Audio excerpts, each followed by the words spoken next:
ছাত্র শিবিরকে যারা আদর্শিকভাবে মোকাবেলা করতে পারে না, তারা ছাত্র শিবিরের নামে এই মিথ্যা বয়ানগুলো বারবার বারবার করে সমাজের কাছে উপস্থাপন করে।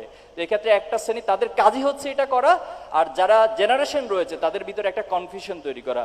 ছাত্র শিবিরকে আপনি দেখবেন না এখনো পর্যন্ত কেউ বলছে তারা দর্শনকারী।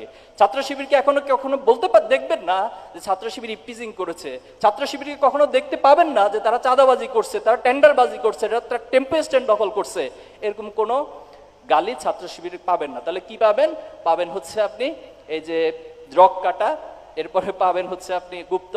এই যে বয়ানগুলো, এগুলো প্রডিউস কোথায় থেকে হয় এই বিষয়গুলো আপনাদেরকে খেয়াল করতে হবে। যারা আমাদের এই বাংলাদেশের স্বাধীনতা সার্বভৌমত্বকে বিশ্বাস করে না, যারা বাংলাদেশে ন্যায় এবং ইনসাফ প্রতিষ্ঠার জন্য সবচেয়ে বড় হুমকি স্বরূপ, তারাই মূলত এই বয়ানগুলো বাংলাদেশ থেকে এবং বিভিন্ন জায়গা থেকে, দেশে পার্শ্ববর্তী দেশ থেকে প্রডিউস করে। আর প্রডিউস করে বাংলাদেশের তথাকথিত বুদ্ধিজীবী এবং এক শ্রেণীর মিডিয়া যারা বিগত সময়ে কালচারাল ফ্যাসিজম প্রতিস্থাপন করেছিল, তাদের মুখ দিয়ে বারবার বারবার রিপিট করে এই কথাগুলো হচ্ছে আমাদের ভিতরে একটা জেনারেশনের মধ্যে কনফিউশন তৈরি করে। এখন দেখুন, ছাত্র শিবির যদি রগই কাটতো, তাহলে গত 1 বছর তো আমরা প্রকাশ্যে আছি। বাংলাদেশের এমন কোনো অলিগলি খুঁজে পাওয়া যেত যেখানে একজন রক কাটা ব্যক্তি পাওয়া যেত না। অথবা জাহাঙ্গীরনগর বিশ্ববিদ্যালয়ের কথা যদি চিন্তা করেন, তাহলে এখানে প্রত্যেকটা অলিগলিতে, প্রত্যেকটা হলে, প্রত্যেকটা রুমে একজন রক কাটা পাওয়া যেত। কিন্তু সেটা কি পাওয়া গেছে? তাহলে এটাই হচ্ছে আমাদের নামে মিথ্যা। আর গুপ্ত বলা হয়, দেখুন এত বড় একটা প্রোগ্রাম প্রকাশ্যে হচ্ছে, এরপরে গুপ্ত। ছাত্র শিবির গত জুলাই এবং 5ই আগস্টের মানে 5ই আগস্টের শুধু পরে না, আপনি ছাত্র শিবির ওয়েবসাইটকে ভিজিট করুন, আমাদের ফেসবুক সোশ্যাল মিডিয়া যে প্ল্যাটফর্মগুলো রয়েছে সেটা দেখুন, আমাদের নিজস্ব প্ল্যাটফর্মগুলো আপনারা চেক করুন। সেখানে দেখতে পাবেন যে ছাত্র শিবির 77 সাল থেকে আজকের দিন পর্যন্ত যত জুলুম নির্যাতন যত কিছু গিয়েছে, 1 সেকেন্ড, একটা মুহূর্তের জন্য ছাত্র শিবিরের কাজ কখনো বন্ধ ছিল না। তাহলে 5ই আগস্টের পরে এই গুপ্ত বয়ান কেন আসলো?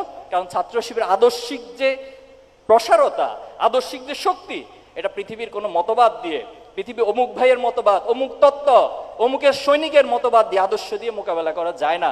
এজন্যই তারা আমাদের বিরুদ্ধে এই বিষয়গুলি নিয়ে আসে। আরেকটা পয়েন্ট একটু খেয়াল করেন, আমরা দেখেছি একটি ছাত্র সংগঠন প্রধান সভাপতি, তিনি সকলের সামনে প্রকাশ্যে মিডিয়ার সামনে তার সেক্রেটারিকে বলছে, সাংবাদিকরা প্রশ্ন করেছিল যে এই বিষয়টা কে করেছে, তখন তিনি তার সেক্রেটারিকে শিখিয়ে দিচ্ছেন যে শিবিরের উপর দায় দিয়ে দাও। দেখেছেন আপনারা? আপনারা কি এরপরে কোনোদিন কোনো মিডিয়াতে দেখেছেন যে সেই সভাপতিকে রিপিট করে কোশ্চেন করছে যে কেন দায় দিয়ে দাও এটা করছেন? অথবা তাদের কোনো নেতা কর্মীকে কোনো সাংবাদিক বারবার রিপিট করে এই কোশ্চেন করছে যে কেন দায় দিয়ে দাও এটা বলেছেন? অথচ ছাত্র শিবিরের কেন্দ্রীয় সভাপতি যদি এটা বলতো, এখন না, আজ থেকে 100 বছর পর যার জন্ম হইতো তাকেও প্রত্যেক